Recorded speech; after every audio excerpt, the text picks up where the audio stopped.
Good afternoon, everybody. It's my great pleasure to introduce Professor Hans Micklitz, who recently retired from the European University Institute in Florence, an institution that is a major centre of legal research and is very fortunately going to continue as part of the UK's forward relationships with Europe as a major place to go. And indeed, many students from here are now in Florence, enjoying themselves up on the hills, among the olive trees, and probably much warmer weather than we're getting. He's going to talk to us today about the European Union as a regulator of private law. He's a professor of economic law, but has many more areas to his bow, as you will discover. And he's offering us different paradigms of how to look at what the European Union does in relation to private law. So, yes, great pleasure. Thank you. Thank you very much for giving me this opportunity. Perhaps as an introduction to better understand the background of what I'm presenting. So at the EUI, for most of the time, most of the years that I spent there, I was very much focusing on to understand how the EU is transforming private law inside the EU for the member states. Yeah? So I was looking into all these sorts of regulation that the EU has adopted and how it affected the member states. Yeah? That was a big project, and last year I published a book here with Cambridge University Press. If you have nothing to do, then you can go through the 400 pages or so. Good. But during the years, and in particular because of an American colleague, Dennis Patterson, at the EUI, I started with him together seminars on what is the role of the EU in transnational law. Yeah. So how can we catch the role? And what I'm presenting here is a ongoing research. So critical remarks are more than welcome. And it's the overall question, how is the EU through private law affecting, so to say, the rest of the world? And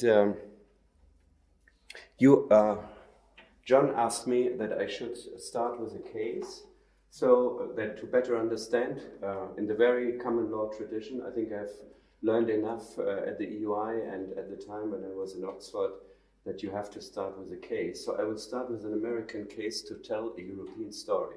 And it's a very famous case. You should know the case, I mean. It's the Kyogo case.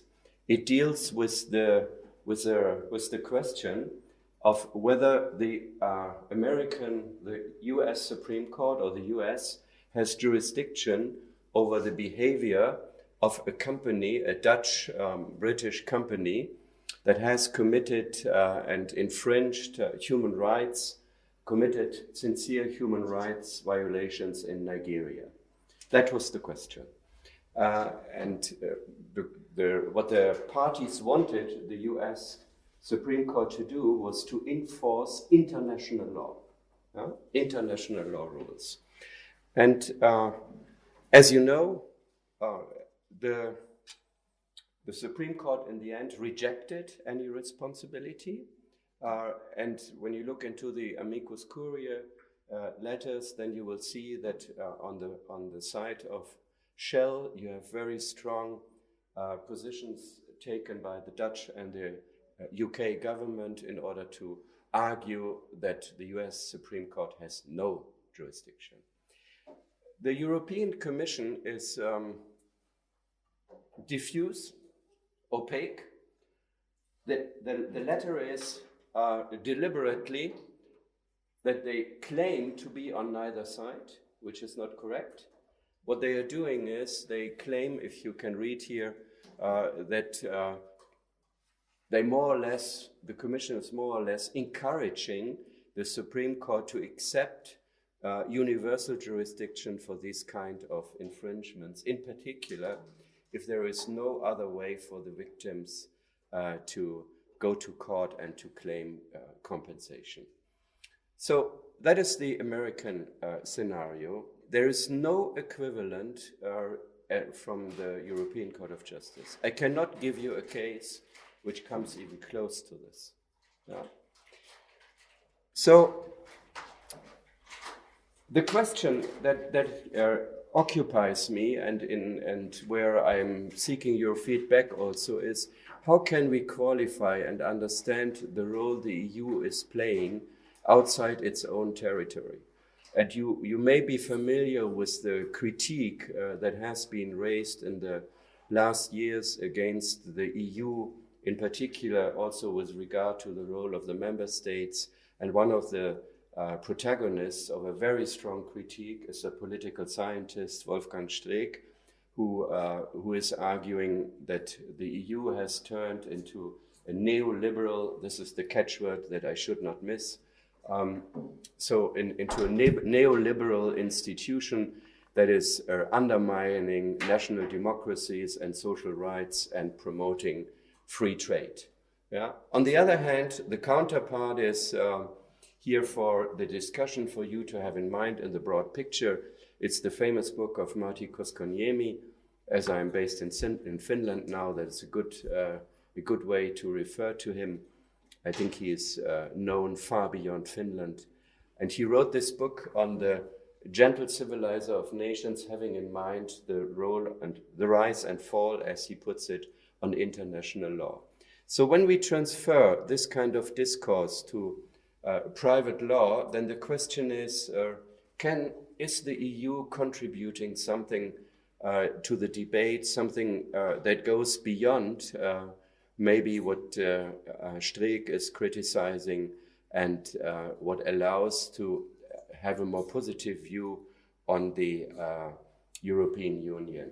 One of a famous article, I think, on looking at the EU from the outside and insisting on the positive role that the EU might play in the world is from Gronja de Burka, where she speaks about the raison d'être of the EU and that it has this kind of responsibility in a positive sense.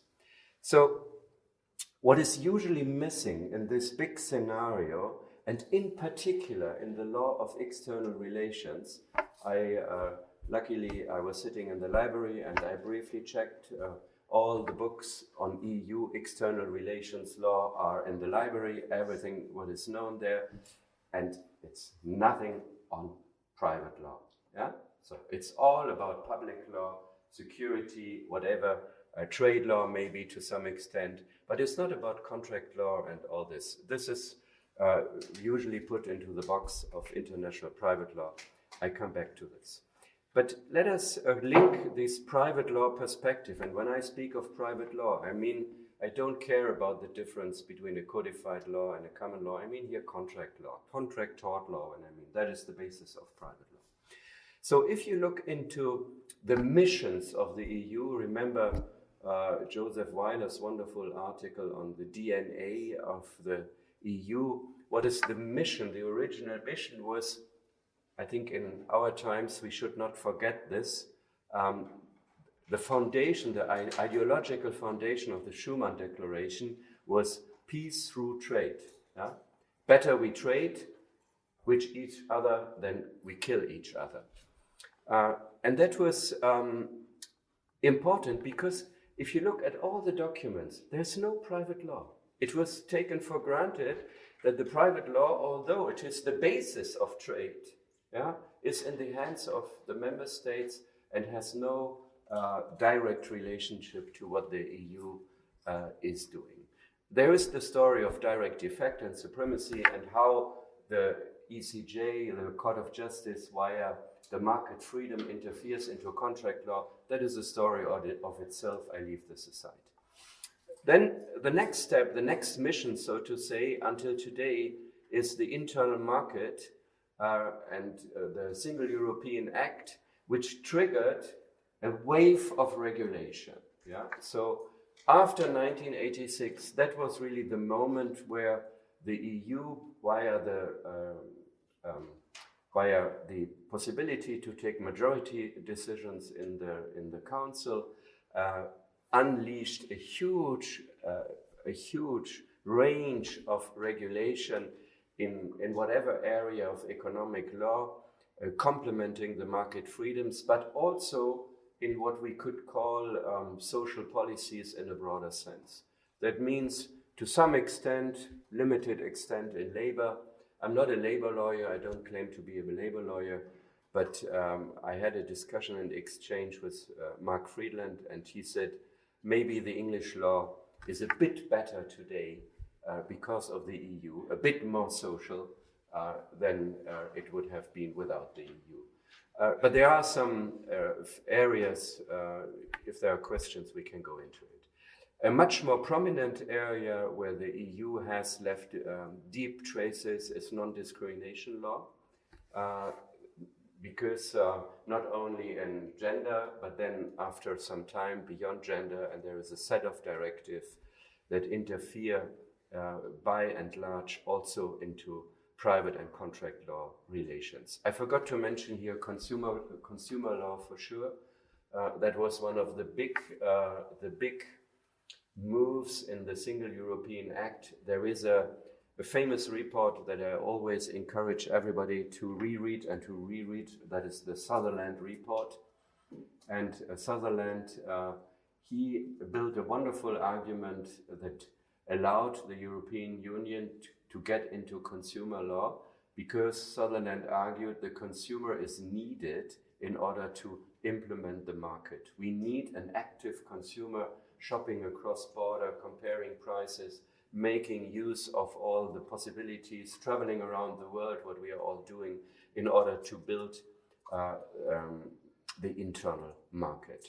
Another area where the European Union also got involved is environmental protection, and not least because of my country that constantly it did not implement the respective directives.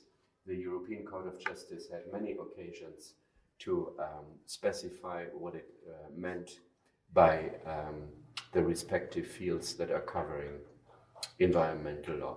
This story goes on until today. There are shifts. One of the biggest shifts is the story of full harmonization, where the EU is trying to not only to set minimum standards in private law, but maximum standards. And the last year, for those who would like to go deeper, I think the last year, 2019, is amazing, because in the field of private law, if you understand it more broadly, you have 5, 6, 7 directives that were adopted, and most of them are aiming at full harmonization, means they are taking power away from the member states and shifting it to the EU. But please let us not forget that can only happen when there is a majority in the Council. So the member states are also playing here, as we know from political science, nested games. The last move, I would fix it to the year 2000. For me, the year 2000 in the history of EU law and EU private law is absolutely crucial. The Lisbon Summit is only a political meeting of the heads of the state, and there is a declaration. It comes relatively close in length to the Schuman Declaration, and there you have this bombastic language turning the EU into the most competitive economy of the world, and then a bit accomplished by rhetoric about social inclusion in order to make that fit. And the year 2000 is also the moment when this was bolstered in a way via the Declaration on Fundamental Rights. That was the same year. And in 2002, not to forget, the White Paper on Governments. If you take these three together and you bundle it and analyze it, that was the starting point, in my understanding, of where the EU really turned into a global player until today.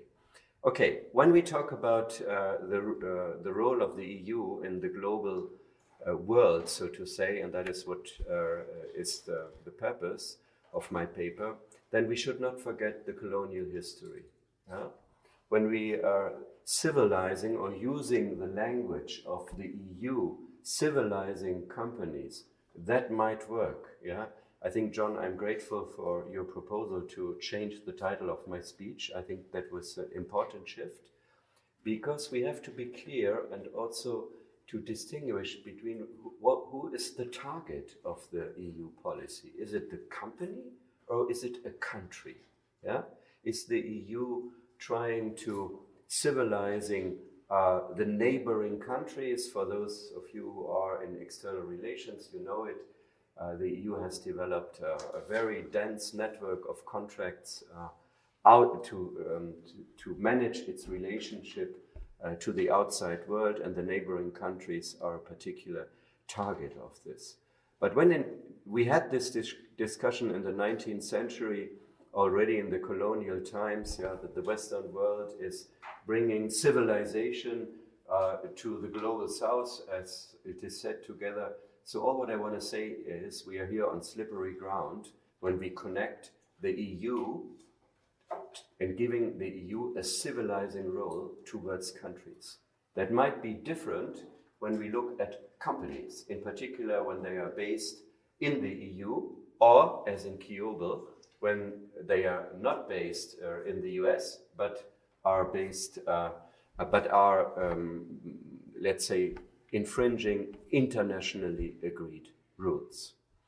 There is a kind of ideology that when you go into the colonial history and you talk to the Commission and you talk to people who are working in external relations after 1960, more or less after the end of the colonial times in Europe, there is this conviction, this time we get it right. Yeah, this time we do it better. We are not the nasty guys anymore that are exploiting all these countries. We in the EU, we want to be helpful to these countries. To what extent that is true is another matter. Now to private law. So when I talk about private law, I think there is one difference that I learned in particular in interaction with my colleagues from this part, from Britain, so Roger Brownsworth, with whom I was working a lot together. He always said to me, Hans, but this is regulation. That's not contract law. Yeah? So it's not regulation. And I remember you had I think in Cambridge and Oxford, you had a series of lectures or discussions a couple of years ago on what is the public and private law, something like this. Yeah, I remember. I couldn't I couldn't participate, but I followed at least as far as possible. So the EU, and that is very important. Yeah, you may know all these wonderful ideas of building a European civil code. All this failed. Yeah.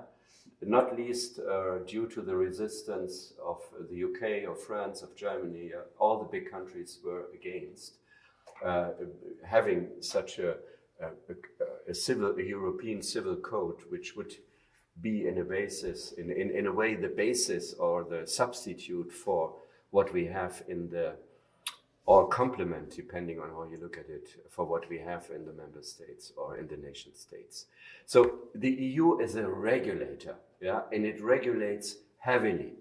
And my focus here is, please have this in mind, as I said in the beginning, I don't want to discuss what is the impact of what the EU is doing with the member states' regulations, but what is the EU doing with its own, what are the effects that the EU regulation is producing outside its own territory.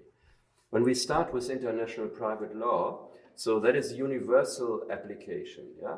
So that means whenever there is a connection to the territory of the EU, whenever you have, by and large, to simplify, you have two parties, one in the EU, the other one not in the EU, there is the possibility that the ECJ has jurisdiction, and there is the possibility that EU law applies under the Rome I and II regulation.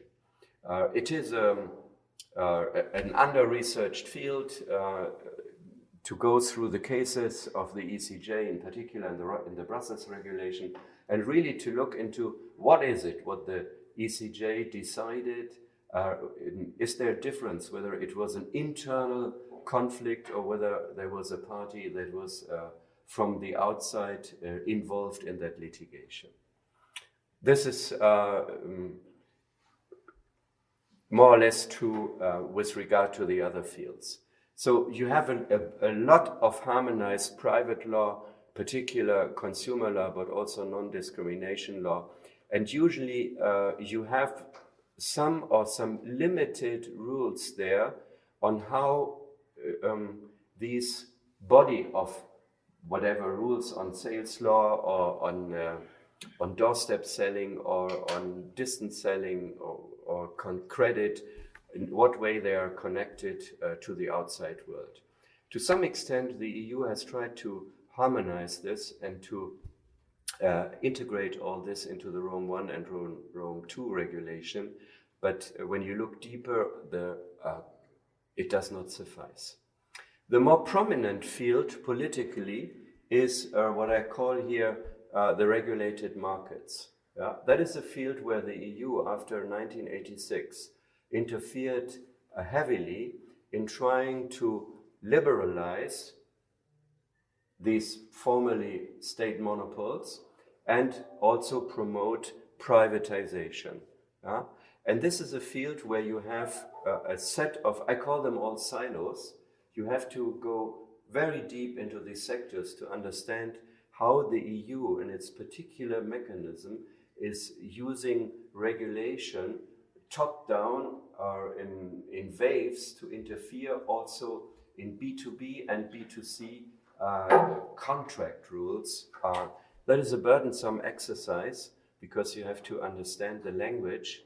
Telecom has a language, energy has a language, finance anyway. But it's worth doing it. The last field is private ordering or private regulation, depending on which language you're using, where the EU is also heavily involved and where I will go deeper immediately. So the EU has two kinds of toolboxes, and the toolbox that is well known is you have regulations. They are immediately directly applicable, and over time the EU has adopted ever more regulations which do not need to be implemented into national law. And you have directives which, if you look into the history of EU lawmaking, have become ever longer and ever denser and have they look more like regulations today in comparison to what they were some 20 years ago. What I find personally more fascinating is what I call the private law underground. Yeah. So, and that is a field where it's tricky because usually we understand that what the parties agree upon, or what is below what is the party agree upon, so technical standards, codes of conduct, all this, that becomes only part of the contract if the parties agree on it. Yeah? And then, under some restrictions, it may be subject to some form of judicial control. It is a world where the EU has been particularly active and particularly successful. So the so-called new approach on technical standards is one of the success stories of the EU. It was meant to set aside so-called non-tariff barriers to trade. Yeah? So technical standards. I remember the stories from the 1970s in Europe when the member states were defending all sorts of strange technical rules in order to prevent competitors from import. Yeah? So whatever, the light, the size and color of the light on tractors, or all funny, amazing rules that led to distortions. But what you may perhaps not know is that this EU regulation, in particular one from 1973, the so-called low voltage directive, that was behind the TBT agreement under the GATT, and it was behind the WTO agreement and the SPS agreement on health and safety, and the connection between broad trade rules and standard making, Codex Alimentarius and all these institutions. So the EU was particularly successful in the promotion of these rules. And the key actors here are, I gave the abbreviations, these are French ones, but CEN, CENELEC, and ETSI, these are different. CEN is for technical, CENELEC is for electrical, and ETSI is for telecom. They have a different design, but they are very prominent, and they form part of this regulatory framework that the EU has set up, and that the EU then transformed and developed and used extensively to build the banking union. What is important is, and why I call it the contractual underground, usually it is a rule setting, it is in most of the times legally not binding, it's all voluntary, but it's defining how the parties are interacting, and very important, overall, deliberately, the EU is taking away the possibility to challenge technical standards before the European Court of Justice. I would go as far as to argue, but that would be a different lecture, that the technical standards, or using standards, that is today the means of harmonization. It's no longer really so much directives and regulations, but in particular in our digital times and the economy and society, these forms of mechanism play an absolutely crucial role. So in the discussion on the so-called global reach, we have two prominent authors. One is my colleague now at the EUI, Joan Scott, and the other is Anu Bradford from Columbia University. And they are, in a way, they have introduced distinctions that we can use to discuss and to classify more deeply what is the EU doing, yeah? And if I put them all together, there's extraterritoriality, means when there is no connection, no territorial connection to the EU, usually in criminal law, yeah? So when there are infringements of human rights that can be sanctioned via criminal law, there is a particular ruling in the EU legal system. In most of the time, it's territorial extension, yeah? So the behavior of a company is sanctioned. And then we have the Brussels effect, where a whole country is over-complying with EU law in order to have access to the EU market. Yeah? That's Anu Bradford, where she showed that the US companies, for instance, are using product safety standards of the EU, not only to export their products to the EU, but also for the marketing within the US, because of the economies of scale. So if we translate this now, this threefold distinction, I think we have a relatively well and sophisticated picture of what the EU is doing and where we can identify a global reach. So you can, if you want, I can also leave the slides here. That's fine to me. But I can leave it for the discussion, because in a way that sums up what I'm saying. So extraterritoriality, that is the classical Kyoble case, yeah? Because Kyoble, the Dutch company had no connection, or a very loose connection. There was a subsidiary in the United States, but the home base of Shell, as you know, is not the United States. And that was the argument in the end that also the Supreme Court used So there is no connection, yeah? But even the doctrinal discussion that you could trigger as an EU lawyer is to question to what extent can we not argue that under European tort law, such an obligation to enforce international standards could be justified and should be even argued for de legalata. Yeah? That's an interesting question. You have to pull the law in various directions, but there are interesting bits and pieces that nobody ever tried, not even NGOs. So I would be perhaps not optimistic in result, but at least I would see there an opportunity. When it comes to territorial extension, we have to, I see here, to make a distinction between who is the regulator. Yeah?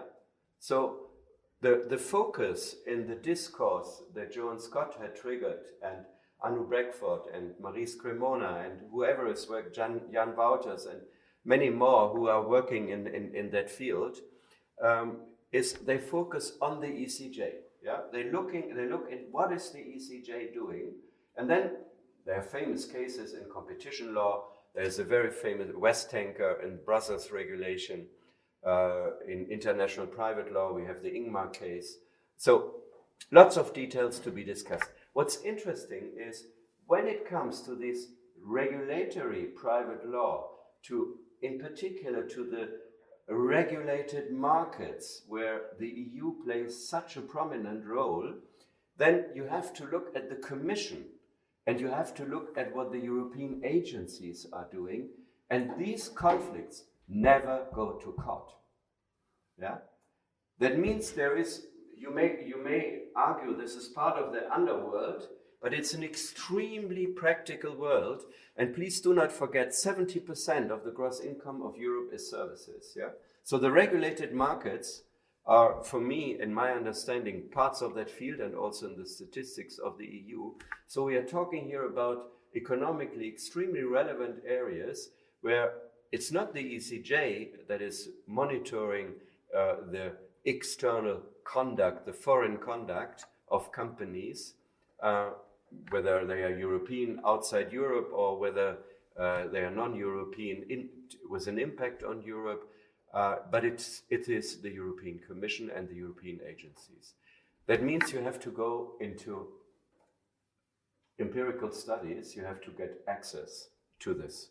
Same with banking union, same with what the private regulators, in particular the standard bodies, are doing. But we can make a long list of other European associations and stewardship organizations that are trying to develop rules, codes of conducts in the field of CSR, for instance. So I could give a long list of this. When it comes to the over-compliance, we are not talking here about an individual judgment or an individual regulatory activity of an agency, but we are talking about a whole set of rules that is affecting the country per se. And the most prominent areas that we can identify is health, safety, but also the data privacy and environmental protection rules. I think that is the new book of Anu Bradford that just came out, where you may find lots of evidence for this. You may also, one might also look into what the EU is doing in regulated markets, and indeed in the project that I'm running, we have been looking into energy and telecom and seeing how the EU is trying to steer the process into certain directions. And when I'm saying the EU, it's particularly the European Commission, and the means is in particular technical standards or soft mechanisms, so-called soft mechanisms.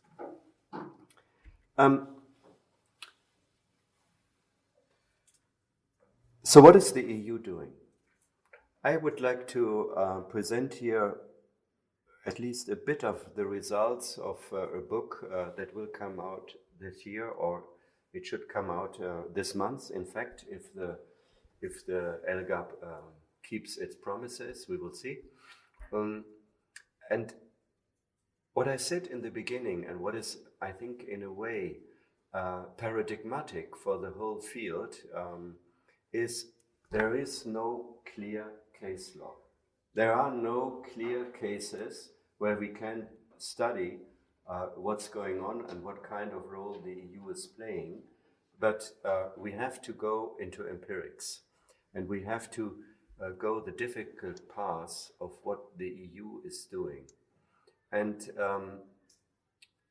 I highlight here 3 points that are more or less the result of what we found out in the last years. So the first question is access to the field. Yeah, you have to get access. That means think of a standardizing body, and you want to participate in how technical standards are developed. Then you need to have access. You need to have to talk to the people. And you may, in particular as a PhD researcher, you may have the legitimacy in your back that you find some sympathy and open doors. But then there is another problem that arises. As a researcher, if you get too deeply involved into this area, you become part of it. Yeah? So there's an element of complicity. Yeah? So you have to be, in order to get access, you cannot come, not even as a PhD researcher, and say it's a disaster of what you are doing and I want to investigate it. That's certainly not a good start. Yeah? So, but when you are then in the field, and I can, out of experience, admit that the longer you work together with industry, I am involved with the credit industry to some extent, the more you become closer to the way they are thinking, yeah, and you lose. The risk is to lose your academic distance. Otherwise, without access, you cannot study the field. Think of Lisa Bernstein's famous articles. Yeah. So Lisa Bernstein, she's really she wrote these wonderful pieces of the diamond and the cotton industry that made her famous, and that was only possible because she had access. The next category where we struggled with was the distinction between public, private, and semi-private actors. So when you look into the mechanisms, let me stay within the standardizing bodies, yeah? So you have public authorities, you have private companies, you have private associations, but when it comes really to link and to understand their role in the rule making and in the rule enforcement process, it is hard to identify who is doing what, and here we are in the field of the vanishing public-private divide beyond the nation-state, yeah, and the question of to what extent private parties beyond the nation-states bear a responsibility for what they are doing to the public at large. The most difficult one is what you can find in most of EU legal scholarship on external relations, and you may contradict if I'm wrong, but there is what I call this better rhetoric. Yeah? So the better rhetoric means EU environmental regulation is better than. Yeah? And EU health and safety regulation is better than.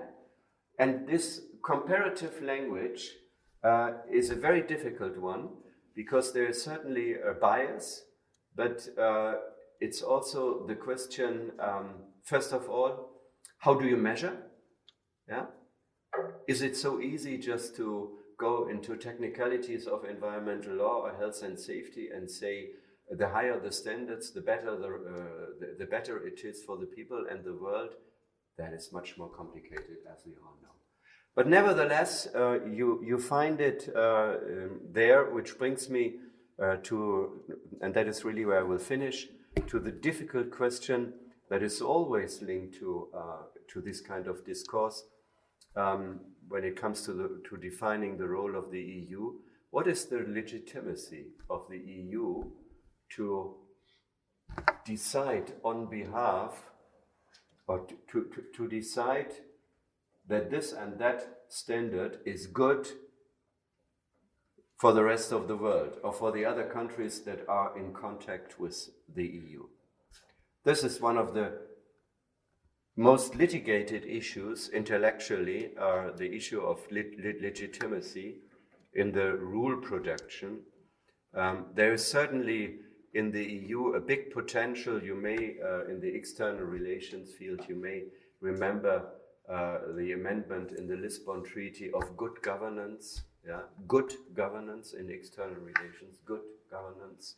And a lot has been written, and if you measure this against the reality, you may have a mixed picture that is exactly also the result of our book, if you go into the details. I think we are approaching a world where we have, in particular after Brexit, that cannot miss, we are approaching a world where we have different competitors globally. Yeah. So we have not only the US and the EU, we have now the UK. It is not clear whether the UK is joining forces with the US or what kind of role the UK will be playing. We have China, we have Russia. Yeah. So, and I think it is interesting academically that there will be regulatory models that are competing, and the question is, how do the countries to which these policies are addressed, how will these countries react, and how will the companies react? Yeah? Don't get it wrong. I am deeply convinced that the American companies operating outside US territory will not understand Kyovel as carte blanche. Yeah? So we must be very cautious because there the empirics come in, what I try to explain. Thank you very much.